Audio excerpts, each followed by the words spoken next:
the money. Why do I do it out the money? The more contracts I'm able to get my hands on, that's the way I'm able to take stocks to targets and take profits as I'm going and leave my runners to the final target. Let's say I have a stock and I'm running it from 5 to 10, 5 to 15, right? I could start taking profits at 5, at 10, at 10, at 12, 11, and then obviously it gets hell extended and the play gets too risky. Then I leave the runners to do the thing and get to the level 15, correct? And that's when you guys will see the 1,000, the 500s. I don't always hold 100% on my contracts unless I'm insane and you guys hear me talk my shit. You guys know how I be talking sometimes when I'm like, I don't care what power says it's gonna happen. That's the times that I lose my mind and I just hold everything. But when I let you guys know that I'm shaving every time I'm posting gains, I'm shaving the gains, right? Until I get to my last target. And then, like I said, maybe 25% will get to the last target, but 75, you better secure that before you even get there. Because what happens is that there are some cooldowns and you're holding a weekly, they're enough to take away your gains, even if it rips the next day. All right, so coin is a good example, and coin is one that we all have played together. Coin has a nasty spread sometimes, especially if you want to go out the money. So I like to look, when I'm choosing a stock, I want to choose out the money. Because look, this is a 35, 135, 136, 138, 140, right? What I'm looking for, the key things in here is the volume and open interest, okay? A stock that has a good amount of both is going to give you a nice spread. The spread is not like a big difference. That means that you could pay, the bid is 42, it's telling you that you could pay 42 as the lowest, and the maximum, well, not maximum, but the highest they're asking for is 45, right? So even if you throw 44, you might get filled. 43, I'm not sure. 42, I'm not sure. But you guys know that I enter when stocks are about to hit the momentum. So I don't negotiate with I always pay ask. I don't negotiate. If I'm negotiating, that means that I don't have confirmation yet that they're about to run it up. And I'm just guessing that they're about to go. Like, I'm like, maybe this is the key level, maybe the buyer step here. That'll be me paying the bid and trying to negotiate with them. And that's not what I'm trying to do. I'm trying to get the confirmation. I'm trying to see the bullish engulfing at the pink level. Let's say Tesla. Like, I want to see that bullish engulfing on the 15 on the hourly. The moment you're here negotiating the contracts, it's gone. That stock will run $2-3 in your face, and then the ask, the momentum is already too high to try to catch it. And that's when you guys see, you're like, oh, it left me, I'm scared. It's because you guys are negotiating. Slap the ask. If it's gonna go, slap the ask. So look at coin, right? If you're looking at the 35 call, you will have volume and open interest. What is volume and open interest? Volume for this specific contract will be the ones that were traded, right? How many times this was traded. Open interest is how many are still opened, right? This specific contract, we're not talking about coin overall because there's many strikes, and obviously the volume to entire coin does not add up to this for one day. It's obviously more. But we're talking about this specific contract, which this is going to turn this contract to a liquid contract, meaning you could easily buy, you could easily sell. If you got gains, you could easily get out of this contract.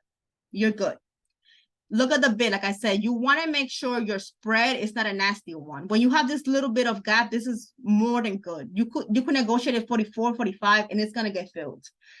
This is a good contract. So you would tell yourself, okay, maybe, and this costs 40, 45. Let's say you're like, maybe I don't have 45 in my account. Or I don't want to bet 45. I want to bet a little less. Let me go out the money to try to get a better contract. Really? Do you think so? Let's see. You would think that the 36 strike will be cheaper than the 35, right? It makes sense. You would think that the 38s will be cheaper than the 135 because the 135 is closer to the money than all of these right here. This is a little way further.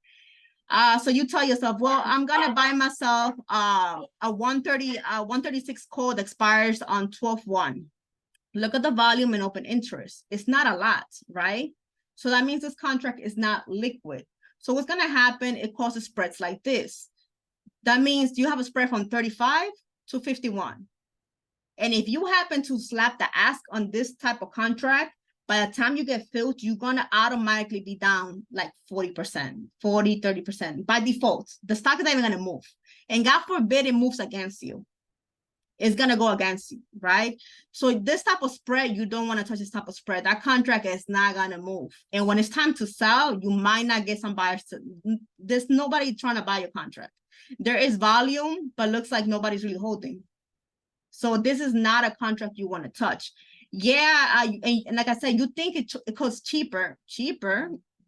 If you get filled at 45 here, and then it goes, the bid is 35, you know, you're still going to be negative by default. You're better off with this one, you still be normal. The next contract, let's look at maybe 36. Maybe let me go to 38. Let me look at 38. 38 right here, right? Zero open interest and volume is 156. This is what was traded. Look at the bid, even worse, 27 to 42. So by default, you already, just by entering this contract, you're losing money already. Like you cannot just get into some random contracts. You have to choose a contract that is liquid, it's going to move. And it makes sense. It makes sense, right? Like that's what I'm saying. Like, oh, you can't just go out the money in general. You have to know what you're buying. All right. Like I said, this is not, you don't want to jump into spread like this. 27 to 42. What the hell? Like, what is this? You get filled at 30. I mean, you get filled at 42 and then it goes to 27. It doesn't make sense. Now, you would think, now let's look at the 140. Oh, 140 is too far at the money. I don't want to touch that because it's not going to move. Is it not going to move? Are you sure about that? Let's see. Volume is 708, open interest 564. It happens to be bigger than this one, actually. The volume is less, but the open interest is more. So more people are holding this contract. And look at the spread, 26 to 29. Even if you get filled at 29, that's not far from there. So from looking at this, for examples, you could easily grab many of these. When I say many, well, depends. It depends. Not everybody has the same account. If you have a small account, this is 29, right? So you could grab 2 of these. If you have a very small account, grab 2 of these. One, you take it at the first target, and let the second one be the runner. And when I mean runner, it's like you don't let it go to 0.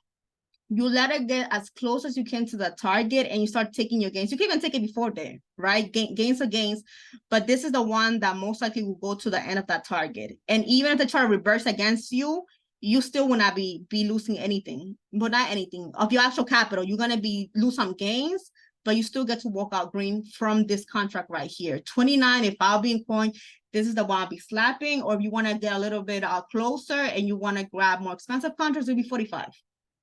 But these you're not touching. You're going to give money away to a market just by touching this. Thank you. Sometimes you look at delta and theta. Yes, that's good. That's good too. You definitely, the Greeks are the ones to look at, but it all depends how much you pay for that contract, right? It could have an amazing theta, amazing delta, but if nobody's in it and the spread is nasty, you're not, like what contract are you holding? So that's pretty much it, guys. Like I said, if you guys still don't get this, I could go for next class. I could provide more scenarios of different stocks, like maybe a Tesla and NVIDIA that a lot of you guys trade, but usually Tesla and NVIDIA are very liquid. Coin is the only one that's kind of like, it moves, but those contracts, you go red real quick. Like, as I'll tell you guys, I was down 55%, and then I was up 100 something, 20%, but because I had the expiration to hold me down. And like I said, this plays, look, this is this week's. So going with time. That's it. Does everybody understand what volume is, what open interest is, and what's the spread, what type of spread you want to look for?